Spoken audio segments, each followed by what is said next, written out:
Assalamualaikum dan salam sejahtera para penonton FB Live Jabatan Muzium Malaysia.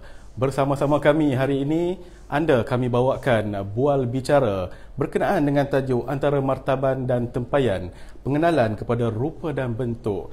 Dan bersama-sama hari ini, kami bawakan seorang yang tidak asing dalam institusi permuzuman negara, iaitu Encik Abdul Aziz bin Abdul Rashid. Selamat datang Encik Aziz. Terima kasih Cik Yusri. Baiklah Encik Aziz, apabila kita berbicara tentang koleksi dalam institusi permuziuman, semestinya ia akan menceritakan tentang sejarahnya yang tersendiri yang merangkumi asal-usul, keunikan, pembuatan, kegunaan dan juga nilai-nilai estetika yang terdapat pada sesebuah koleksi itu Cik Aziz. Dan ini yang dikatakan data yang saling melengkapi koleksi tersebut untuk dijadikan sebagai sumber rujukan, apatah lagi jika koleksi itu diangkat sebagai khazanah yang masyhur di dalam ataupun di luar negara khususnya. Dan hari ini Bual Bicara kita akan mengupas hasil penyelidikan terhadap koleksi tempayan dan martaban yang telah dijalankan oleh sekumpulan penyelidik yang tidak asing lagi dalam institusi permuziuman negara. Dan bersama saya yang merupakan pengarah Muzium Seni Asia di Universiti Malaya, iaitu Cik Abdul Aziz Abdul Rashid, yang akan berkongsi mengenai penyelidikan tempayan dan martaban yang telah dijalankan oleh tim mereka. Sebelum kita teruskan dengan Bual Bicara ini, elok saya memperkenalkan latar belakang beliau, di mana Cik Abdul Aziz telah dilahirkan di dalam sebuah keluarga yang sederhana di Kampung Juasih, Kuala Pilah, Negeri Sembilan. Dan beliau mendapatkan pendidikan awal melalui sekolah agama dan menamatkan tingkatan 6 beliau di Kolej Islam Kelang.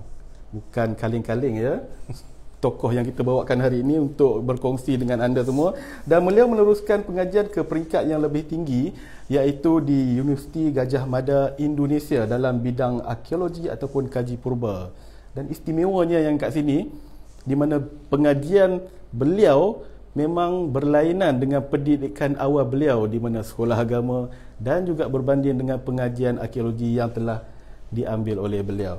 Dan beliau juga pernah berkhidmat di Universiti Sains Malaysia pada tahun 1991 hingga 1994 dan juga pernah berkhidmat di Jabatan Muzium Malaysia pada tahun 95 dan kini beliau menjawat jawatan sebagai pengarah Muzium Seni Asia Universiti Malaya. Baiklah Cik Aziz, kita nak teruskan kepada bual bicara kita berkenaan dengan penyelidikan antara martaban dan tempayan ini. Dia lebih kepada pengenalan kepada rupa dan bentuk sebenarnya. Dan apabila kita bercakap tentang penyelidikan Cik Aziz ya, penyelidikan ni terhadap sesebuah koleksi ni, terutamanya tempayan dan martaban ni memerlukan orang kata satu teamwork ataupun pasukan yang kuat lah. Jadi boleh tak Cik Aziz kongsi dengan kita siapa di sebalik tabir dalam pasukan yang menjalankan penyelidikan ni, selain daripada Muzium Etnologi Dunia Melayu yang menjadi core yang bekerjasama dalam menjayakan kajian ini. Cik Aziz, silakan. Pertama-tama kali saya ingin mengucapkan ribuan terima kasih kepada pihak Jabatan Muzium dan juga Muzium Etnografi Dunia Melayu kerana yang pertamanya kerana dapat mewujudkan ataupun menghostkan bual bicara hari ini, terutama kepada Cik Yusri juga. Terima kasih. Kerana yang pertamanya ialah memilih kami lah ataupun kumpulan kami tentang penyelidik martaban ataupun tempayan dan martaban ini. Jadi kumpulan ini memang seperti yang dikatakan Cik Yusri tadi, ini adalah satu proses yang panjang. Satu, yang kedua memerlukan tim yang agak solid, ya, betul. Dan yang ketiga adalah memerlukan network yang mantap. Yang mantap lah. Yang mantap. Jadi tim kami ini sebenarnya ataupun sebagai ketua program, ketua penyarah adalah Encik Samsul bin Sahar, pengarah Muzium Etnografi Dunia Melayu. Kemudian saya sendiri sebagai ketua penyelidik untuk penyelidikan tempayan dan martaban ini. Puan Juhas Niza sebagai kurator di MEDM, Muzium Etnografi Dunia Melayu. Puan Alisa, kurator di Lembaga Muzium Negeri Terengganu. serta Puan Munirah, kurator di unit dasar dan perancangan strategik Jabatan Muzium Malaysia. Puan Hasnah, penolong kurator di MEDM, Muzium Etnografi Dunia Melayu.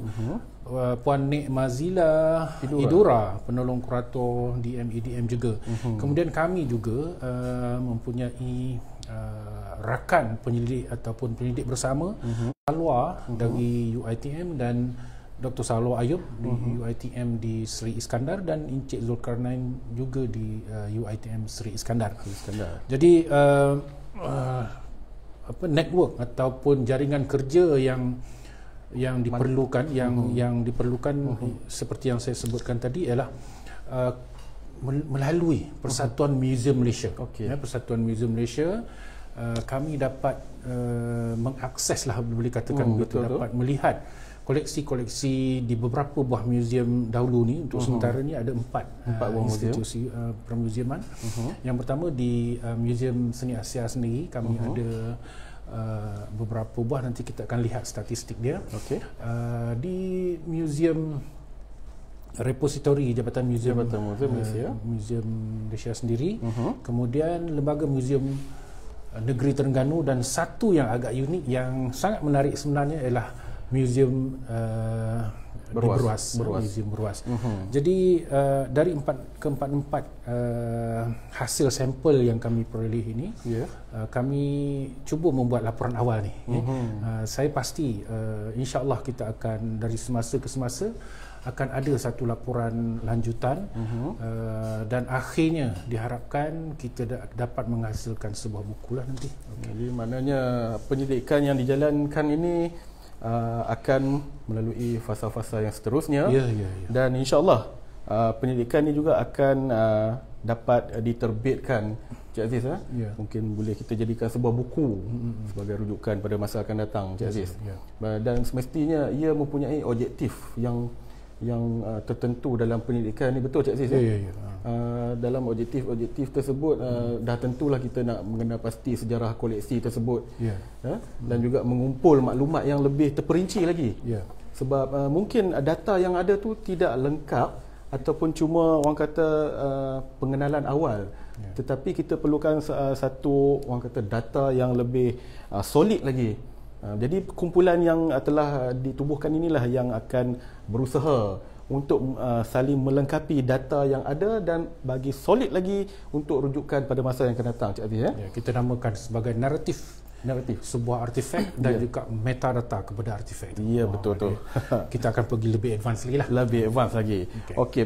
Baiklah, Cik Aziz, kita lah biasanya masyarakat di luar sana sememangnya pernah mendengar perkataan tempayan.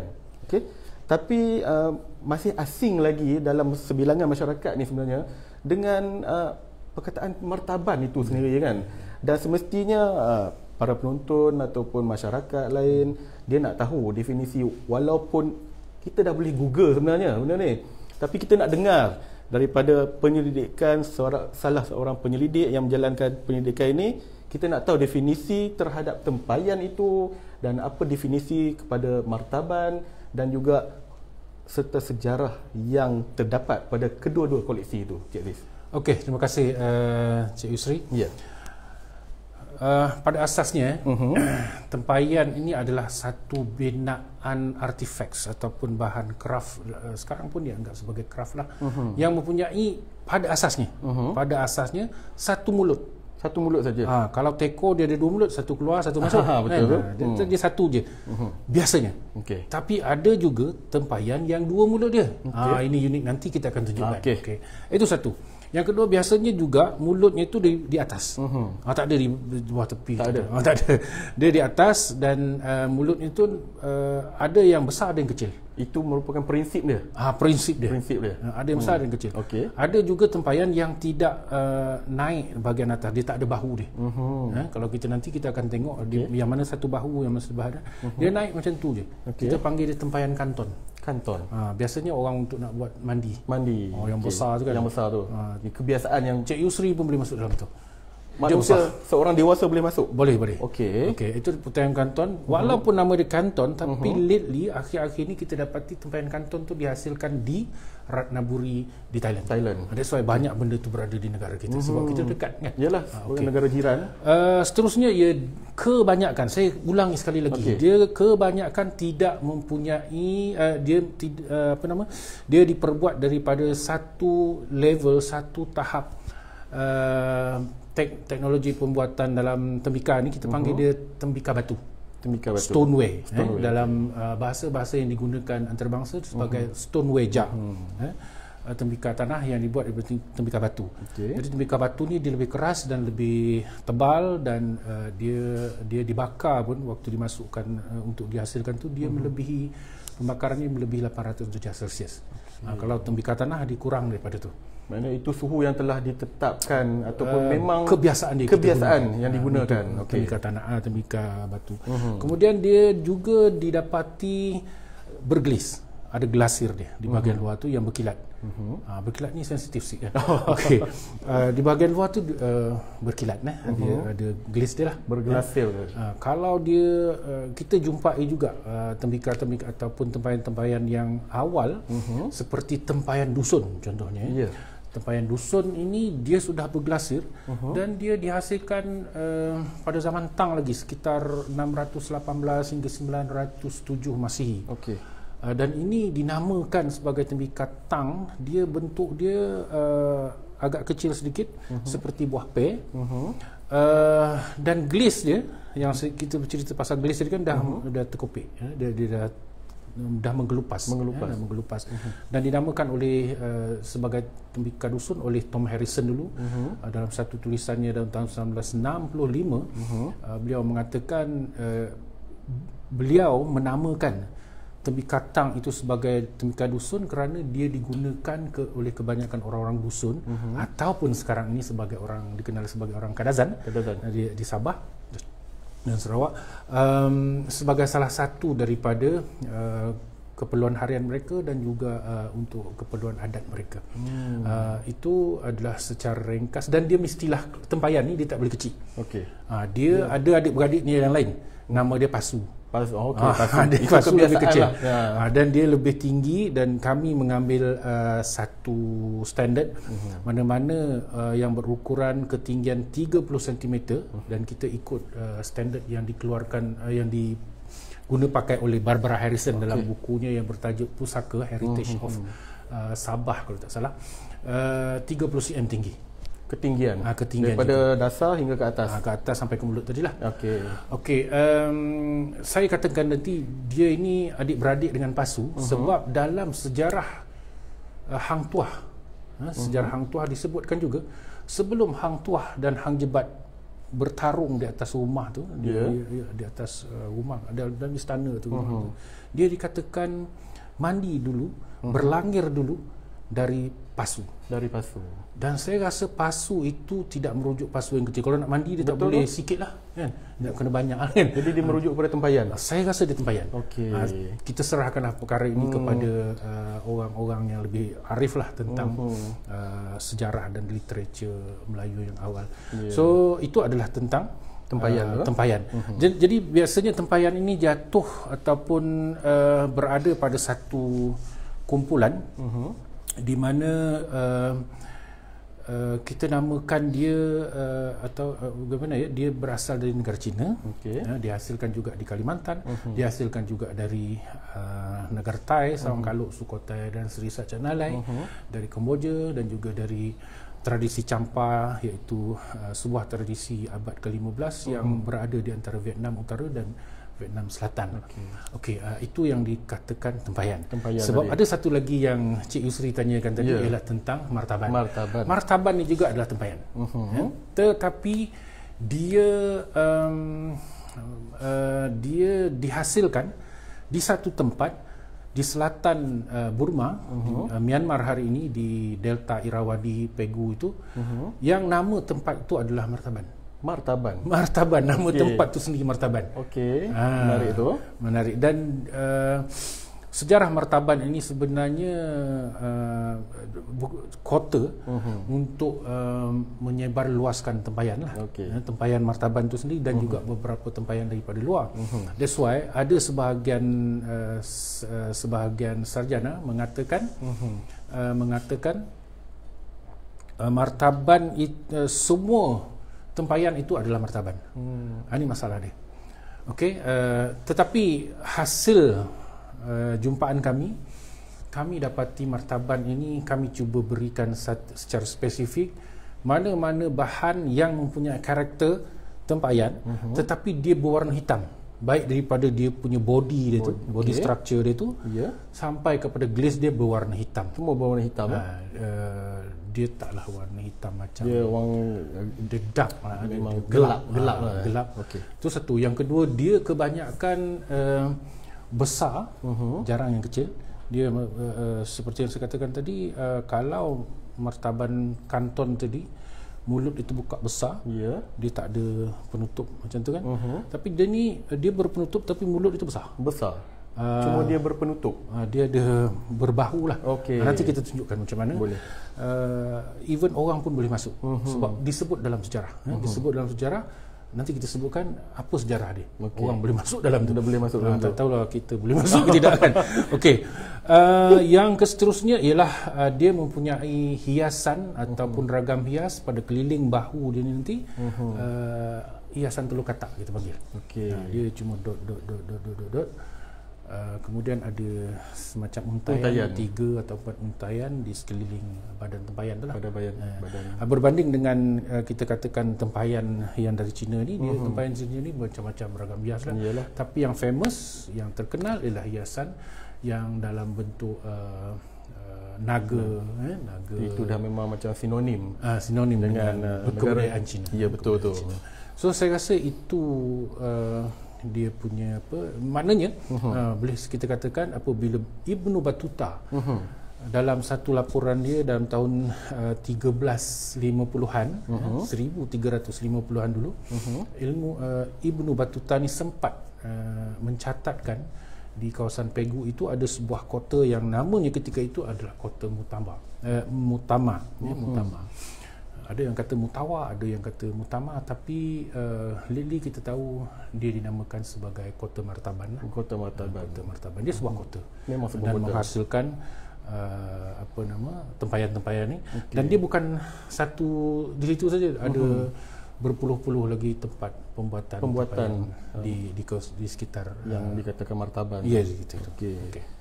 Baiklah, kita dah dengar bahawa tempayan ataupun martaban ini yang telah dijelaskan oleh Cik Aziz, mungkin sebelum ini kita hanya mendengar tempayan ini hanya kegunaan dalam masyarakat di perkampungan dan sebagainya. Tapi hari ini kita dapat penjelasan berkenaan tempayan ini sebenarnya telah berada di pecahan-pecahan negara yang telah disebutkan oleh Cik Aziz sebentar tadi, dan martaban itu sendiri sebenarnya berasal daripada sebuah tempat di negara Myanmar, betul Cik Aziz?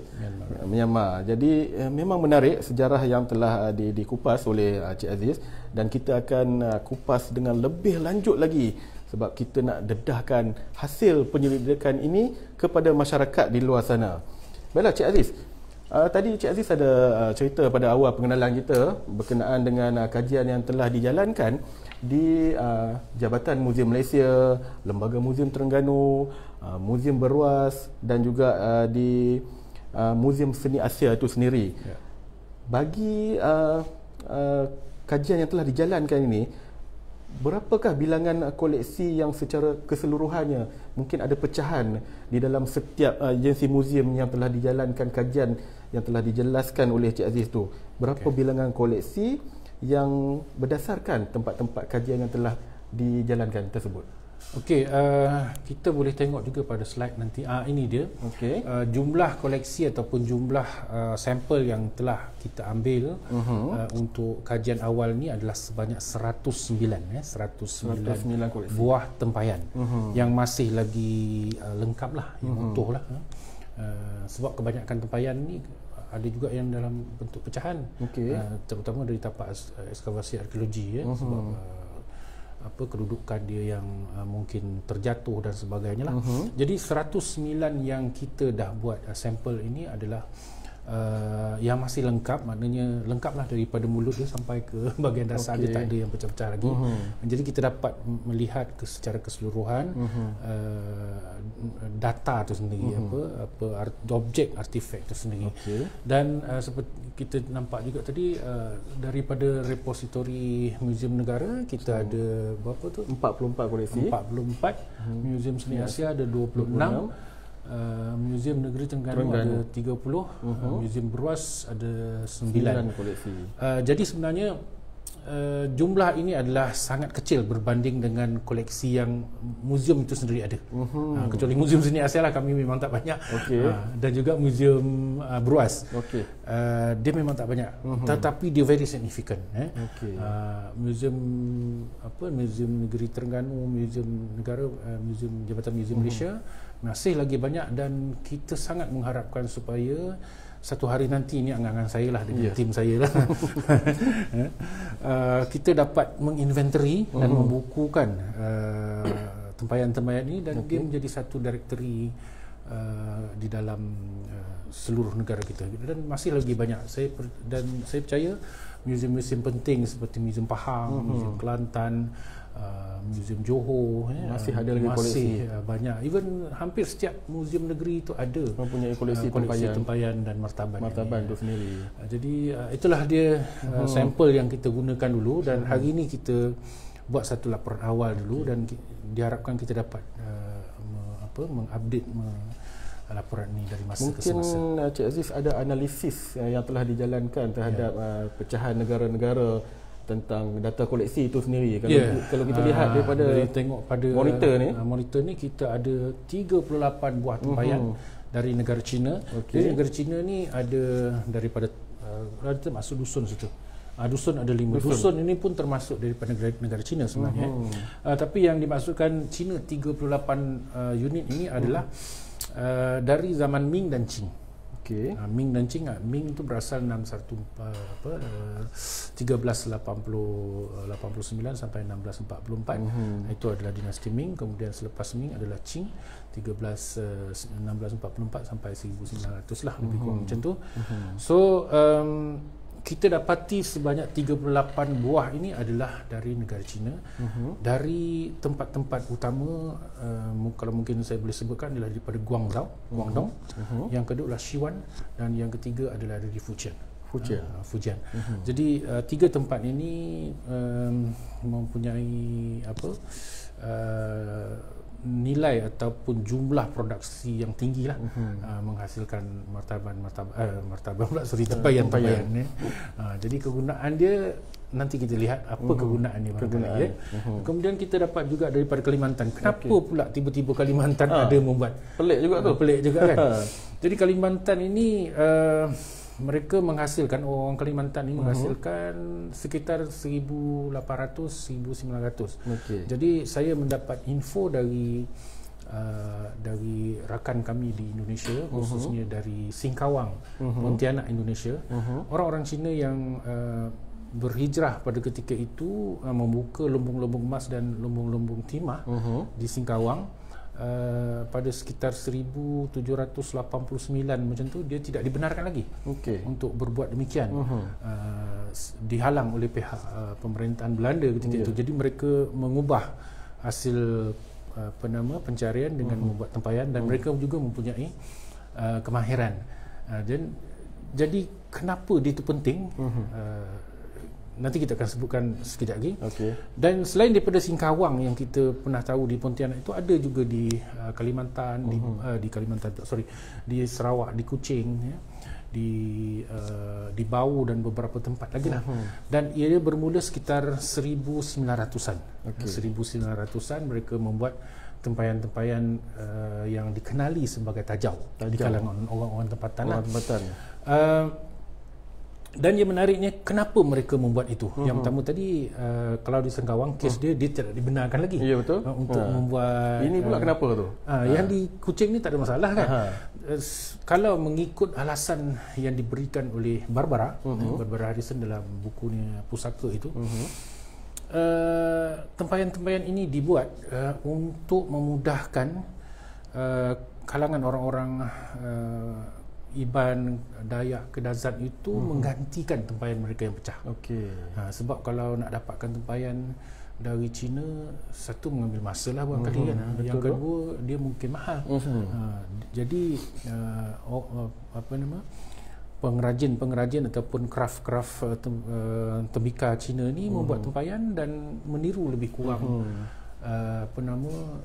bentuk, rupa bentuk dan tempayan juga ragam hias dari negara China itu dengan naga dia yang sama, bentuk dan lebih kurang samalah. Tapi kita dapat mengesan sedikit sebanyak yang mana tempayan dari China dan mana tempayan daripada Kalimantan berdasarkan tekstur dia. Okey. Tekstur dia. Tapi itu mungkin siri yang kedua lah. Okey. Kita akan bicarakan dalam siri yang selanjutnya nanti. Jadi menarik yang dikongsikan sebentar tadi oleh Cik Aziz, di mana yang dijelaskan sebentar tadi mungkin aktiviti perdagangan yang membawa tempayan itu sendiri untuk masuk ke pendalaman agak jauh perjalanannya. Jadi berkemungkinan benda tu tempayan tu pecah. Jadi untuk reproduksi semula, untuk mendapatkan balik, jadi masyarakat setempat di pedalaman tu reproduksi semula berdasarkan koleksi yang original yang mereka dapatkan sebelum tu. Baiklah Cik Aziz, kita sedia maklum bahawa terdapat bahan-bahan dalam pembuatan koleksi, baik sama ada koleksi itu berasaskan logam, kayu, tekstil dan sebagainya. Dan kita juga mendapat tahu bahawa tempayan ini diperbuat daripada tanah liat dan untuk membentukkan ciri-ciri yang membentukkan ia sebagai sebuah tempayan. Adakah terdapat bahan-bahan lain yang terdapat untuk dicampur gaulkan bersama tanah liat tu menjadikan ianya sebuah tempayan? Dan Cik Aziz jangan jawab soalan ini terlebih dahulu, kerana kita nak membuka soalan sebenarnya kepada para penonton di luar sana yang mungkin ingin bertanyakan tentang persoalan tajuk kita pada hari ini, iaitu bual bicara antara tempayan dan martaban, pengenalan kepada rupa dan bentuk. Bolehlah mengajukan soalan anda di ruangan komen Facebook Live Jabatan Muzium Malaysia. Cik Aziz, berbalik kepada bahan-bahan yang saya nak tahu tadi, para penonton pun nak tahu kan, orang kata ingredient untuk membentuk tempayan tu, selain pada tanah liat, apa lagi unsur-unsur yang menjadikannya, menguatkan solidnya sebuah tempayan itu? Okey, untuk tempayan tembikar batu, stoneware lah, kita memang bukan saja membaca daripada daripada literature, tapi kami juga melawat ke kilang membuat tempayan di Gopeng, iaitu di G Pottery. Okey, G Pottery kilang membuat tempayan di Gopeng. Jadi kami dapati dan dikonfirmation oleh tuan punya kilang itu, dia kata nak buat tempayan ni sebab dia buat tempayan. Okey. Tempayan dan pasu. Jadi dia lebih produksi. Okey, dia kata memang asasnya adalah tanah liat yang diproses, dan dimampatkan, kemudian dicampur sedikit dengan pasir dan sedikit grog. Grog ni adalah bahan yang bahan tembikar yang dah jadi, tembikar tanahnya jadi dipecahkan semula, dimasukkan dalam tu. Kan tak semua tembikar masuk sekali keluar dia jadi. Kan? Buah kelapa pun ada yang tak jadi kan. Betul tu. Jadi ada yang tak jadi, itu dipecahkan, dimasukkan dalam tu. Tujuan dia untuk menguatkan tekstur dan juga pasir itu tadi untuk nak memantapkan struktur badan tembikar tu. Itu bahan yang asas yang digunakan lah. Tapi ada juga yang berlainan, contohnya kalau tembikar tu dibuat daripada porselin, bahannya sudah lain.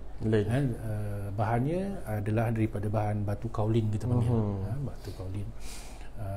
Biasanya dia sampai ke tahap bahan porselin sajalah. Dan tak ada yang daripada belang decin kami tak jumpa lagi. Okey. Itu saja. Maknanya bahan-bahan lain selain daripada tanah liat, iaitu campuran yang menguatkan, yang bagi tempayan itu solid adalah pasir dan juga grog. Dan ini telah dibuktikan oleh pengusaha kilang G Pottery, Cik Aziz, yang terdapat di Gopeng, Perak. Itulah bahan-bahan yang digunakan dalam pembuatan tempayan itu sendiri. Cik Aziz, bila kita sebut tempayan dengan martaban ni ataupun koleksi-koleksi lain, dia mesti ada orang kata bahagian-bahagian ataupun anatomi tertentu. Jika kita lihat manusia sendiri pun, dia ada anatomi dia, jantung, tulang, tangan dan sebagainya, daripada hujung kepala hingga ke hujung kakinya. Dan bagaimana pula dengan tempayan itu sendiri? Sebab kita mengambil contoh seperti teko, dia semestinya ada muncung, dia ada telinga, pemegang, penutup dan sebagainya. Itulah orang kata unsur ataupun ciri-ciri sebuah teko. Jadi bagaimana pula bagi anatomi terhadap tempayan dan martaban itu sendiri, Cik Aziz?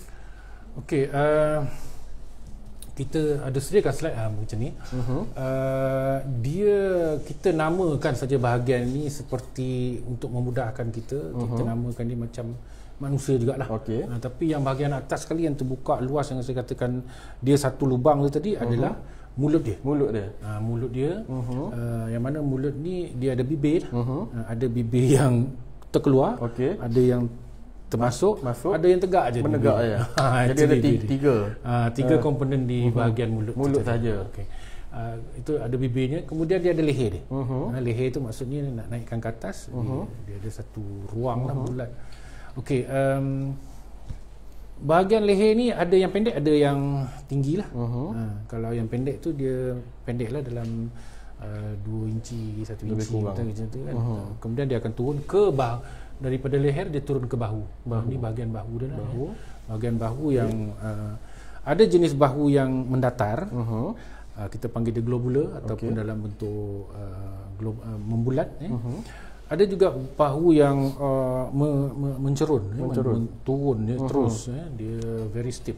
Jadi kita pada bahu ini dia biasanya dipasangkan. Jadi ini perbezaan telinga orang dengan telinga tempayan.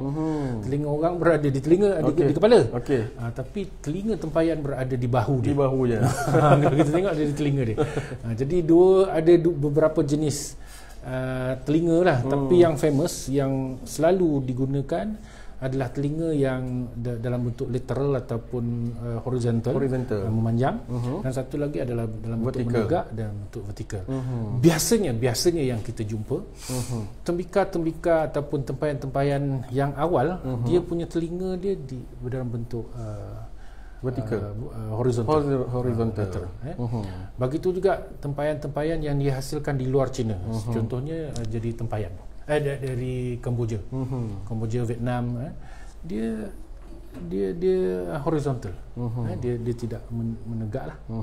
Itu tapi sepe itu kita kena tengok betul-betul. Kena tengok juga. Tengok artifak dia. Tapi secara keseluruhan begitulah. Kemudian ada bahagian seperti bahu tadi, ada bahagian badan. Kemudian di bawah bahagian di bawah bahagian badan yang bawah sekali, dia biasanya dia tidak glasir yang kita katakan tadi, dia tidak sampai ke bawah, sampai ke kaki gitu. Tapi dia kadang-kadang selalu ni ada bahagian bawah tu tidak diglasir. Sebab dia dicurah dari atas, jadi glasir itu turun. Sampai itu kan kita namakan itu adalah bahagian basal. Basal dia atau bahagian bawah lah. Kemudian ada bahagian kaki dan ada bahagian tapak ataupun dasar dia. Jadi tapak tempayan ini ataupun dasar tempayan ini dia biasanya dalam cekung ke atas.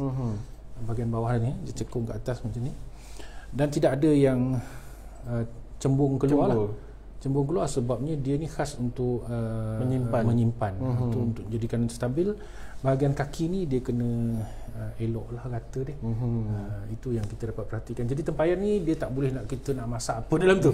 Memang khas untuk menyimpan. Dia mungkin penyimpanan ni Cik Aziz, mungkin penyimpanan untuk air, untuk buat jeruk, untuk nak buat apa yang tadi Terengganu ni apa, budu, kicap, simpan beras, apa semua dan banyak lagi lah kegunaan dia. Di kalangan orang Dayak dan sebagainya, di bawah sana mereka membuat tapai menggunakan tempayan, pakai tempayan, tempayan beras lah. Tempayan beras ni, bir beras. Dan bila kita tengok anatomi ni, mestilah kita akan melihat kepada ciri-ciri tempayan. Dan sebelum kita ke slide yang kita paparkan sekarang ini, kita ada soalan daripada penonton, iaitu soalannya berbunyi, perkataan ataupun perkaitan peribahasa mulut tempayan. Tadi kita tengok anatomi tadi, ada mulut, bahasa, telinga, bahu dan sebagainya.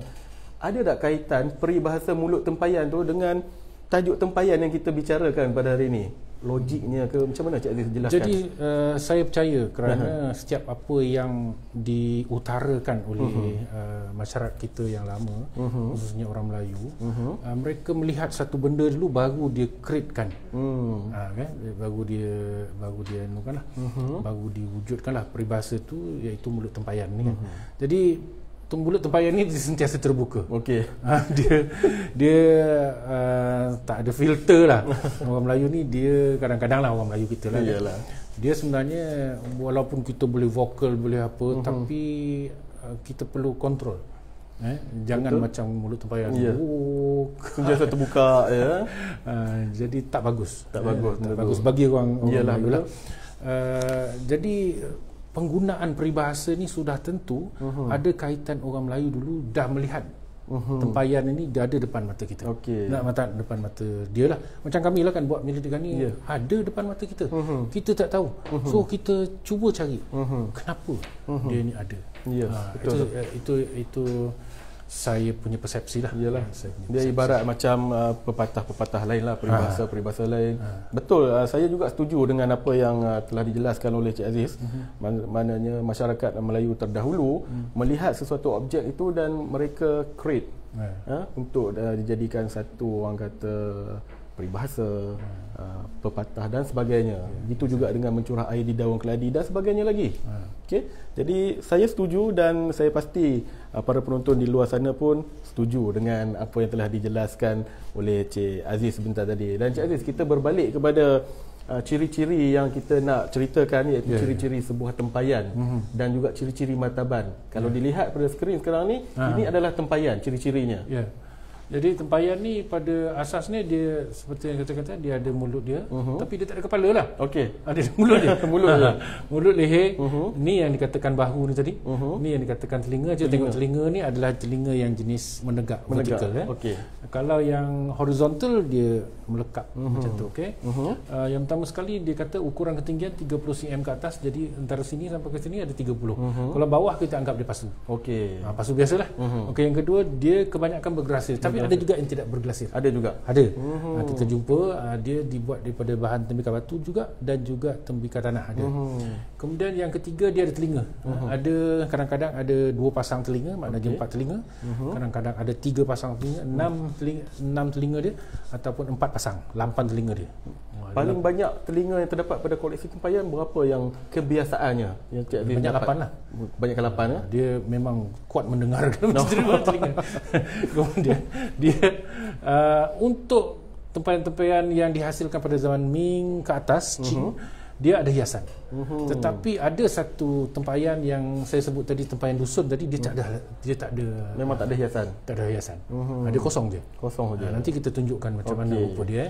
Kemudian dia diperbuat daripada sama ada kos ni maksudnya dia kasar, paste dia tu, structure pembentukan dinding dia tu, ataupun fine yang halus lah, stoneware yang halus. So inilah dia ciri-ciri tempayan. Dia ada bahagian bawah ni, saya tengok kita tak pernah jumpa dia yang macam bentuk kuali lah. Dia bukan digunakan untuk memasak. Tak boleh menggoreng dalam, tak boleh. Memang tak boleh. Dia khas untuk penyimpanan saja. Simpan saja. Kadang-kadang orang berduit benda ada juga. Dan berbanding dengan ciri-ciri martaban pula Cik Aziz ya. Kita tengok sini. Kalau kita balik sekali lagi. Kita balik sekali lagi. Kedua-duanya adalah tempayan. Kedua-duanya tempayan. Kita tengok yang martaban pula. Martaban. Cuma yang membezakan dia tengok ni. Ni saya katakan tadi 4 kan. Yang ni banyak, 1 2 3 4 untayan.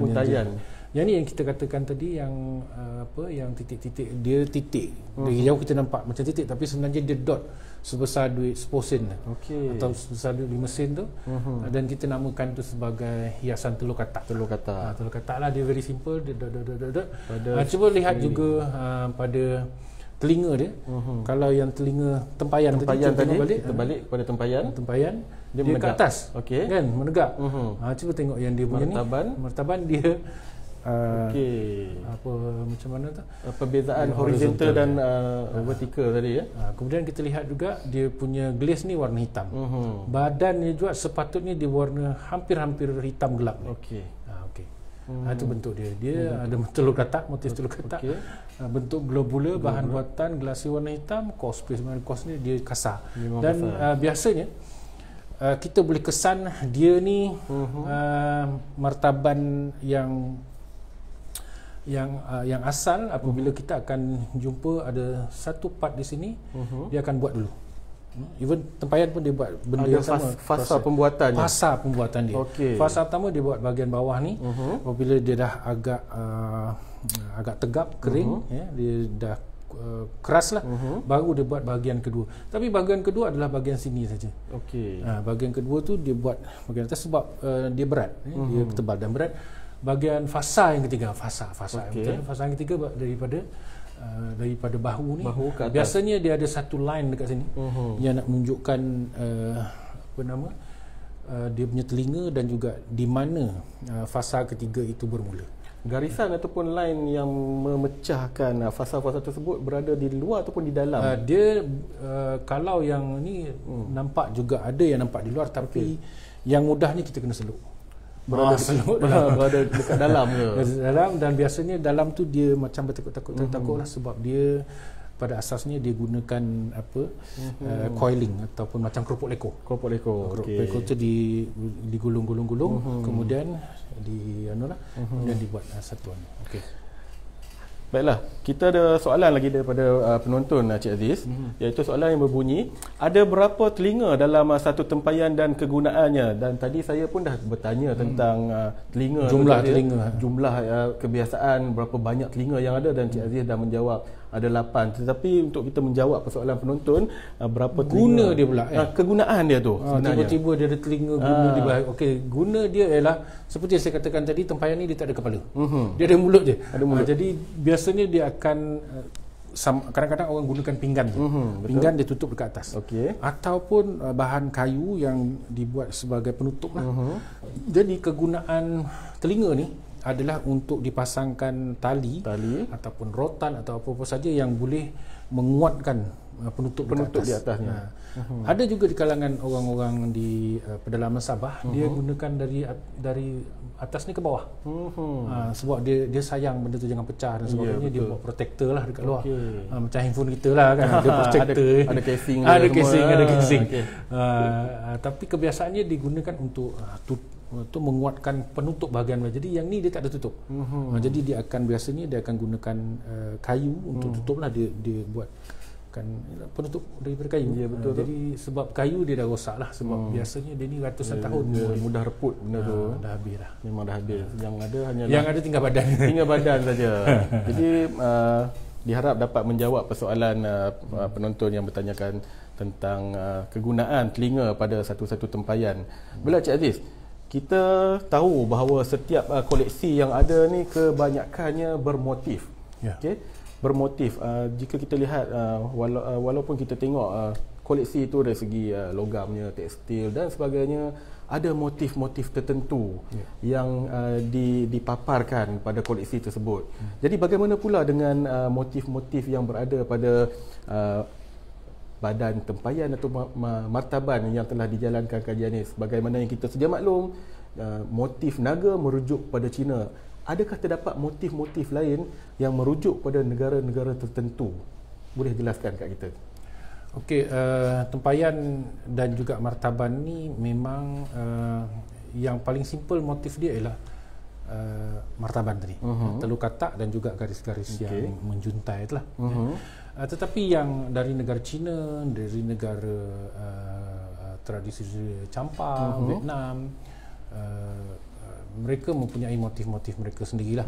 Dan secara umum kita boleh bagikan, yang pertama sekali dia dalam motif naga. Ada yang naga berdiri, ada naga yang mengejar bola, ada yang naga sedang berenang-renang. Kadang-kadang dia di bahu, kadang-kadang di badan, kadang-kadang di bawah. Itu satu. Naga lah.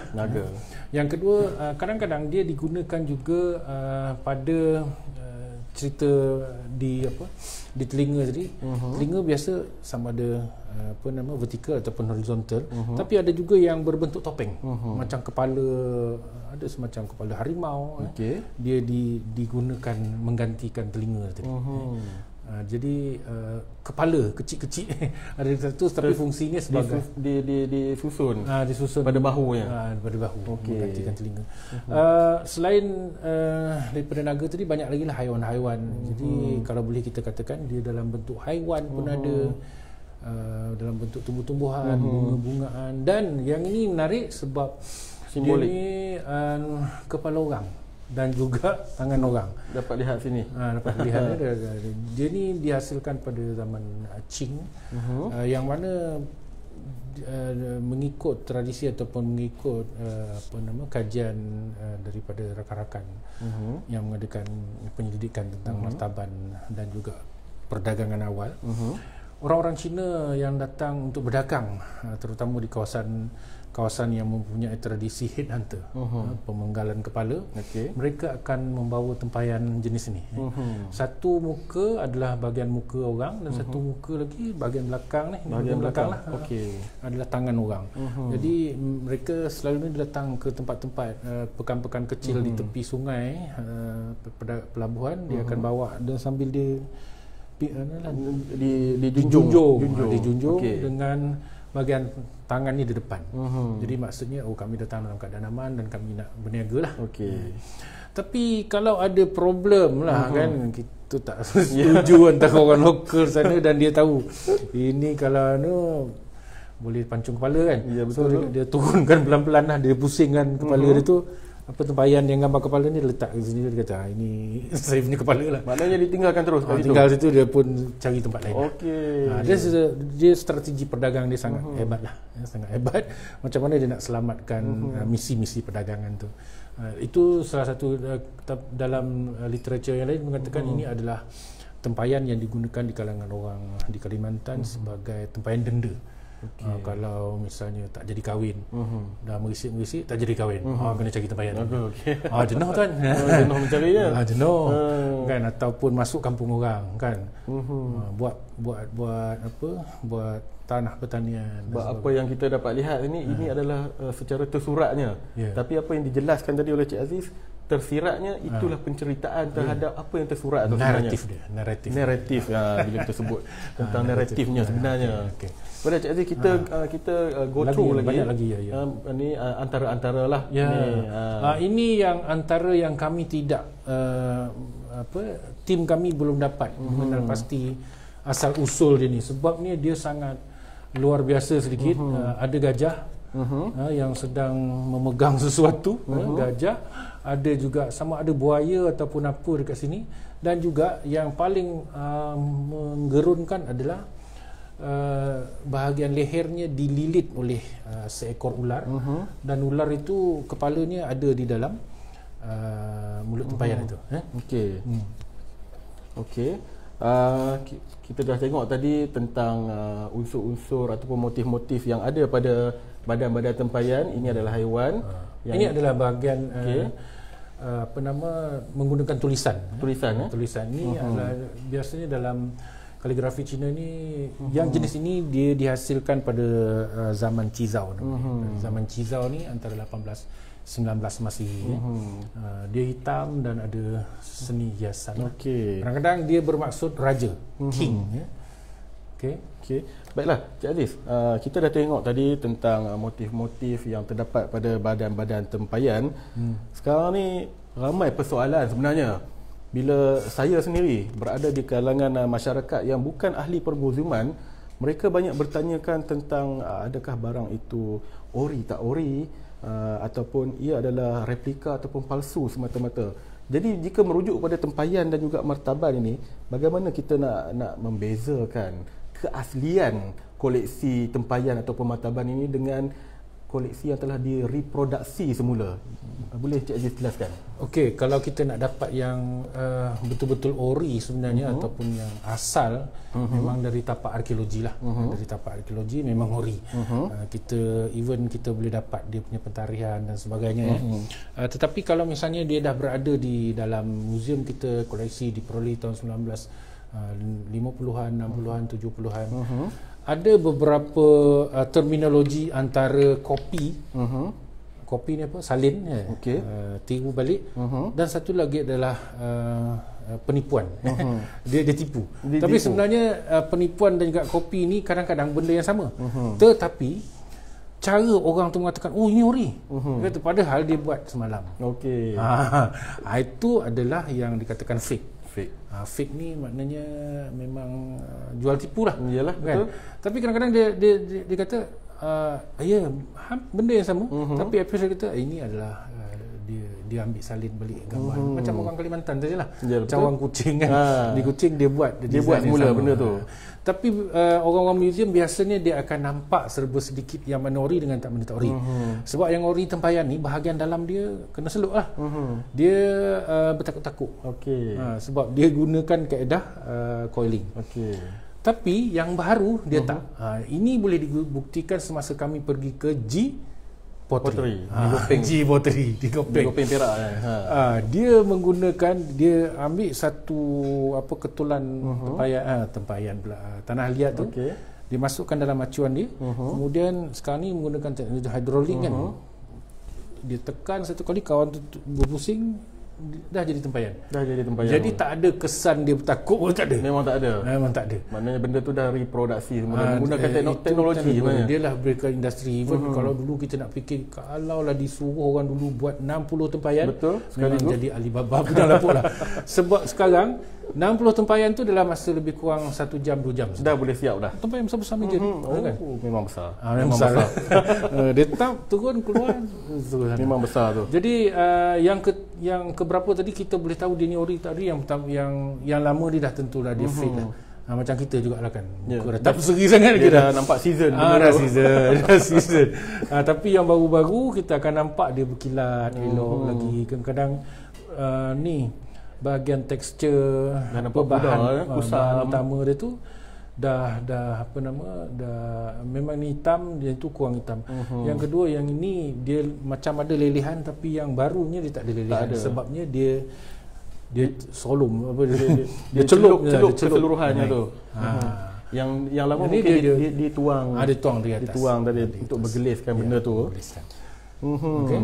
Jadi itu antara keaslian ataupun reproduksi semula koleksi-koleksi tempayan yang telah dijelaskan oleh Cik Aziz sebentar tadi. Cik Aziz, di dalam pelbagai koleksi yang ada di negara kita, termasuklah koleksi tempayan dan juga martaban ni, dah tentu ada orang kata usia 100 tahun, 1000 tahun dan mungkin lebih lagi. Dan bagaimanakah dengan usia bagi koleksi tempayan ataupun martaban yang ada kat Malaysia ni? Berapakah usia yang paling tua yang pernah direkodkan bagi data yang diperolehi dalam kajian tim Cik Aziz dan penyelidik yang lain ni? Okey, hasil kajian awal kami ini menunjukkan yang tertua adalah dari jenis tempayan dusun. Yang mana seperti yang saya katakan tadi, tempayan dusun ni dihasilkan pada zaman Tang. Tang ni kita tahu dia punya usia dia 618 Masihi, 618 hingga 907 Masihi. Sebelum dinasti Yuan, sebelum Ming, sebelum Qing lagi lah. Jadi itu yang tua. Yang penting juga tuanya ialah martaban itu sendiri.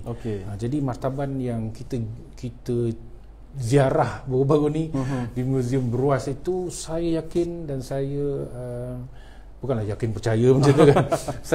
Saya percaya dia memang antara yang tertua kerana Beruas itu adalah satu bekas kerajaan Melayu zaman Gangga Negara. Selain daripada Beruas ada Manjung, ada Dinding, kerajaan-kerajaan awal Melayu itu, dan dia satu ataupun sejajar, searas dengan laporan Ibnu Battuta yang saya katakan tadi, 1350-an, 1400, 1500, dan itulah zaman kerajaan Manjung itu, zaman kerajaan Beruas Gangga Negara itu, yang dapat kita kesan. Dan martaban ni tu yang specialnya kami pergi ke Muzium Beruas tu tadi. Kita dapat menyaksikan sejumlah martaban di sana dalam beberapa saiz lah. Jadi itulah pentingnya data yang kita dapat daripada sumber-sumber lisan, sumber-sumber bertulis dan sebagainya yang menguatkan lagi teori sebenarnya ataupun data koleksi itu sendiri. Seperti yang telah dinyatakan oleh Cik Aziz sebentar tadi berkenaan dengan keyakinan bahawa jumpaan martaban di Beruas itu adalah yang tertua setakat sekarang ni di Malaysia khususnya, Cik Aziz. Betul Baiklah Cik Aziz, kita tahu penyelidikan ni tidak terhenti pada setakat ini sahaja. Dan adakah tim Cik Aziz akan melakukan penyelidikan ini secara berterusan ataupun kesinambungan daripada penyelidikan awal ni akan ada sehingga memperoleh data yang akan menerbitkan sebuah terbitan pada satu hari nanti? Memang akhir daripada penyelidikan ni adalah penulisan sebuah buku. Tetapi dalam masa yang sama kami akan memperluas lagi lah cadangan-cadangan je lah, angan-angan kami je lah. Angan-angan ni cita-cita lah, bukan angan-angan je tinggal 30. Cita-cita kami ni adalah untuk cuba kita tengok ada ni tempayan dusun, ada lagi perancang pendidikan. Kita akan memperbanyak lagi lah sampel-sampel awalan ini. Dah akan jadi advance lah depan ni sebabnya kalau awalan tu satu muzium kita ambil 10, 20, 30, yang paling banyak 40 di muzium negara kan. Tapi selepas ini mungkin kita akan lihat berapa banyak lagi sampel yang diperlukan. Itu satu. Dari muzium-muzium lain, contohnya seperti saya katakan dari Pahang, dari Terengganu sudah, Kelantan, dari Johor, dari Negeri Sembilan dan sebagainya. Itu satu. Yang kedua, kita akan integratekan dengan penyidikan. Tadi pagi tadi saya dapat berkomunikasi dengan salah seorang penyidik kami, Dr. Givini dari Universiti Melaya. Beliau sangat tertarik kerana dia sedang melakukan juga satu kajian artifak penmuzium untuk dijadikan 3D, 3D. Lagi menarik tu. Lagi menarik. Dan juga dari Fakulti Kejuruteraan kami cuba membuat profiling tempayan-tempayan ni, dia berasal daripada mana. Kemudian yang lain adalah yang penting juga di sini adalah penglibatan pensyarah-pensyarah, penyelidik-penyelidik seperti Dr. Salwa Ayub dari UiTM Sri Iskandar dan Cik Zulkarnain Hassan ni daripada UiTM Sri Iskandar juga, dan beberapa lagi yang itu kita serahkan kepada ketua program kami lah, Cik Samsul. Harap-harap Cik Samsul mendengar lagi ni untuk kami luaskan. Even saya pernah mencadangkan juga supaya kita dapat pergi ke Guangzhou tu. Macam mana rupa dia?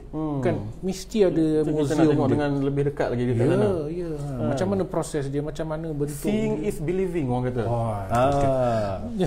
Jadi itulah cita-cita dan ini sebab kita nak menghasilkan sebuah textbook yang menjadi satu referensi, satu inventory kepada koleksi-koleksi muzium ni. Bukan boleh selesai dalam sehari dua lah. Betul. Perlu makan masa dan juga perlu tim yang dengan kami ni saya sangat dia sangat committed lah. Dan selain daripada Cik Aziz mempunyai satu tim yang kuat, solid ataupun mantap dalam menggerakkan penyelidikan ini melalui perancangan yang akan datang tu, dah tentu ada bahan-bahan rujukan yang menjadi orang kata sumber bagi memantapkan lagi penyelidikan ini. Apakah sumber-sumber yang ada dalam meyakinkan penulisan penyelidikan ini sebenarnya, Cik Aziz?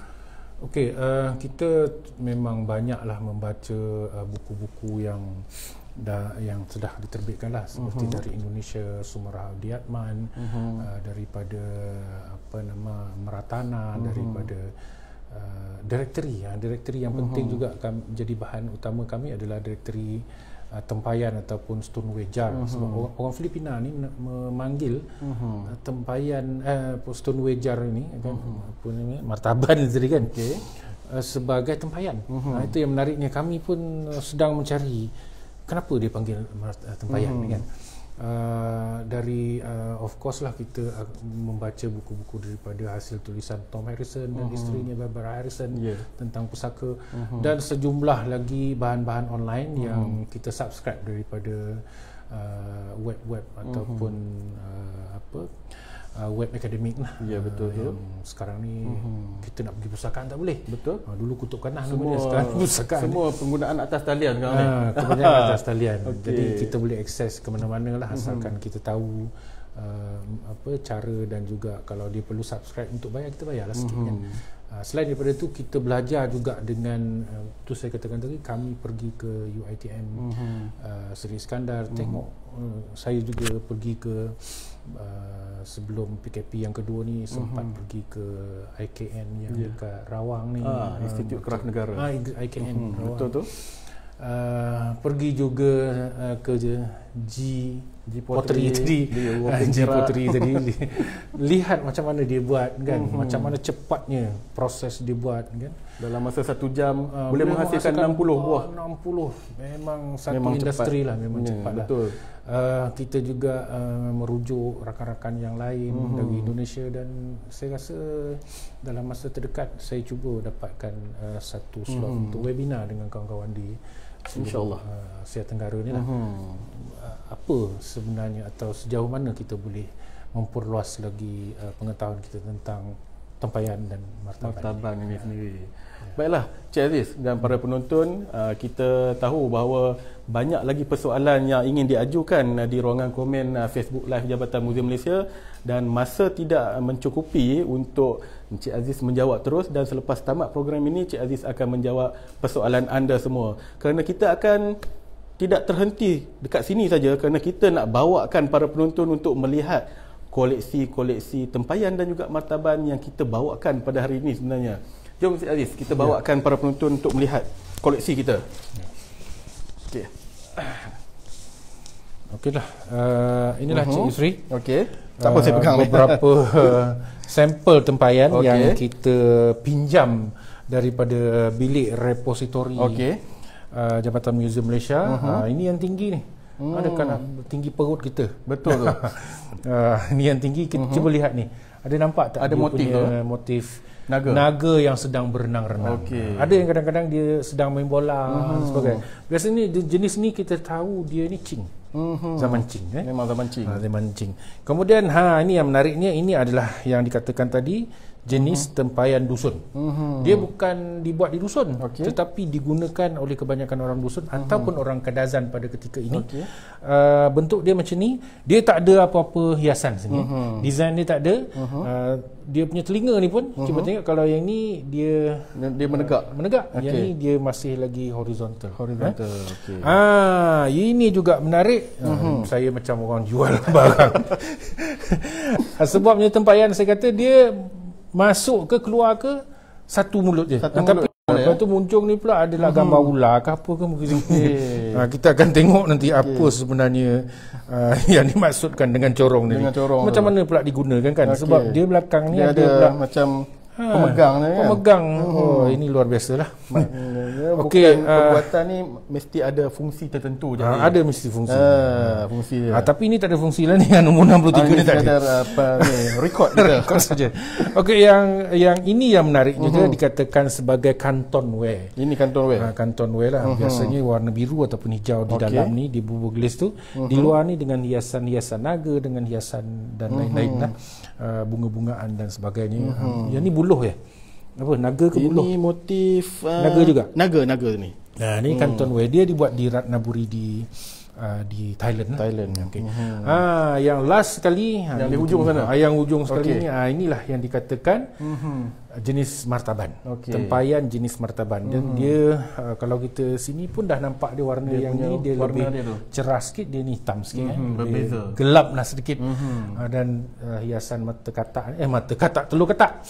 Telur katak. Dan dia punya ni, cuba tengok juga dia punya telinga ni, dia horizontal.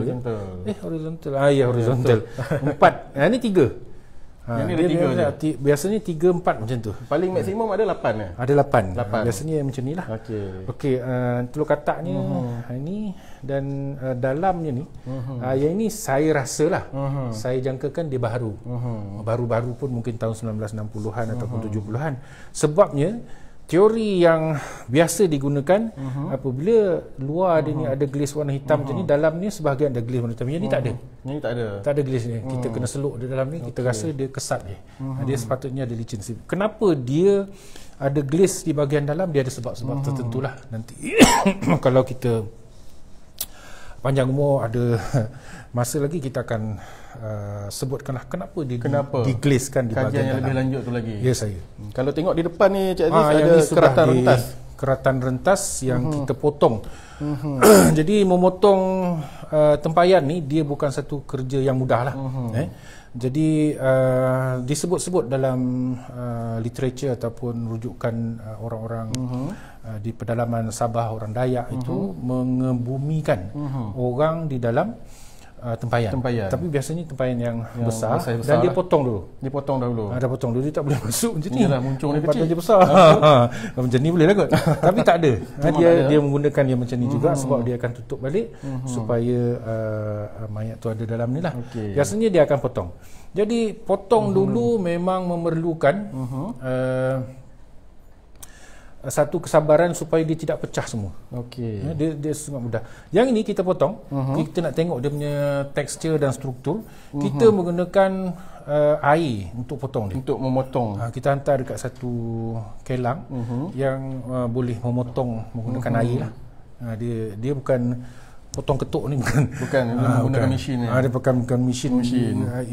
Kalau pakai grinder pun saya rasa saya tak jamin dia boleh macam tu lah. Dia gunakan air. Itu tembak air lah.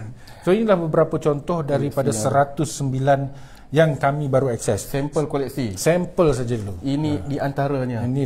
Yang terdapat di koleksi Jabatan Museum Malaysia. Ini dari repository Jabatan Museum Malaysia. Kita mengucapkan terima kasih kerana saya difahamkan akses untuk ini tidak semua orang boleh lah. Betul. Saya rasa saya bertuah lah sebab dapat peluang untuk melihat untuk kita berkongsi dengan masyarakat di luar sana. Baiklah, bagi Cik Aziz sendiri sebagai seorang penyelidik yang telah lama berkecimpung dalam aktiviti ataupun institusi permuziuman ini sendiri, saya. Dalam penyelidikan tempayan dan martaban ini, apakah harapan Cik Aziz sendiri dalam memartabatkan, melestarikan koleksi tempayan dan martaban ini di mata masyarakat di luar sana dan kesinambungannya untuk melestarikannya pada masa akan datang? Bagaimana harapan Cik Aziz sendiri? Okey, mungkin ramai orang perasan lah tempayan-tempayan ini sebenarnya sudah digunakan dalam satu format yang lain lah. Kalau dulu untuk simpan beras, simpan tempayan, sekarang ni dia dah jadi hiasan eksterior, bahagian luar rumah, halaman cantik-cantik. Boleh dikatakan penggunaannya secara meluas dalam dekorasi. Hiasan dekorasi dalam, luar, dia masukkan pokok mati dalam kan. Jadi dia sangat menarik. Saya rasa dia boleh lestari lah. Dia boleh dilestarikan penggunaan dia, dan bukan saja untuk hiasan kita panggil hiasan dalaman dan sebagainya, tapi untuk fungsional juga. Kalau maknanya penggunaannya digunakan secara komersial. Dia tidak di satu ruang lingkup itu sahaja. Kalau Cik Yusri sempat pergi, tapi skalanya masih kecil lah. Saya sempat pergi, ada satu makanan dari Indonesia, Yogyakarta, namanya gudeg. Dia bubur. Dia jual dalam pasu.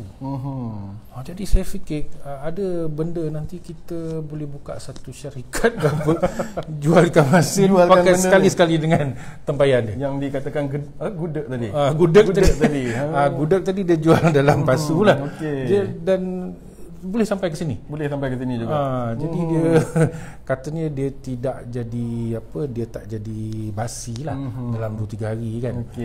Jadi saya rasa kalau kita fikir lebih kreatif lagi, tempayan ini masih boleh kita fungsionalkan lah, bukan saja untuk simpan air tapi untuk bahan-bahan komersial yang lain.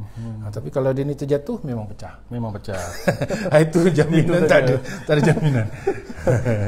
Okeylah. Baiklah para penonton di luar sana, kita telah sampai ke penghujung program kita pada hari ini dan kami mengucapkan jutaan terima kasih kepada Encik Abdul Aziz Abdul Rashid berkenaan bual bicara kita berkenaan tajuk yang kita bincangkan sebentar tadi. Memang menarik, iaitu antara tempayan dan martaban, pengenalan kepada rupa dan bentuk. Dan kita tidak terhenti pada siri ini saja, sebab kita akan bawakan lagi para penonton ke siri yang akan datang, kerana kita ada banyak lagi kupasan yang menarik tentang penyelidikan ini, Cik Aziz. Sebab bukan Cik Aziz saja yang akan berkongsi, penyelidik lain lagi akan berkongsi dengan kita tentang penyelidikan yang dijalankan ini. Baiklah, bagi para penonton di luar sana, sentiasa mengikuti kami dari semasa ke semasa melalui media sosial Jabatan Muzium Malaysia, dan untuk mengetahui tentang seramik, bolehlah terus ke media sosial Muzium Seni Asia, Cik Aziz. Kerana mereka pun mempunyai media sosial yang tersendiri yang boleh diakses oleh semua di luar sana. Dan jangan lupa untuk dapatkan informasi kami melalui website Jabatan Muzium Malaysia, iaitu www.jmm.gov.my. Dan kami akan bawakan informasi aktiviti institusi permuziuman kepada anda di luar sana dari semasa ke semasa. Kami tinggalkan para penonton dengan hashtag Muzium Kita, Tamadun Kita. Jumpa lagi pada masa akan datang. Bye.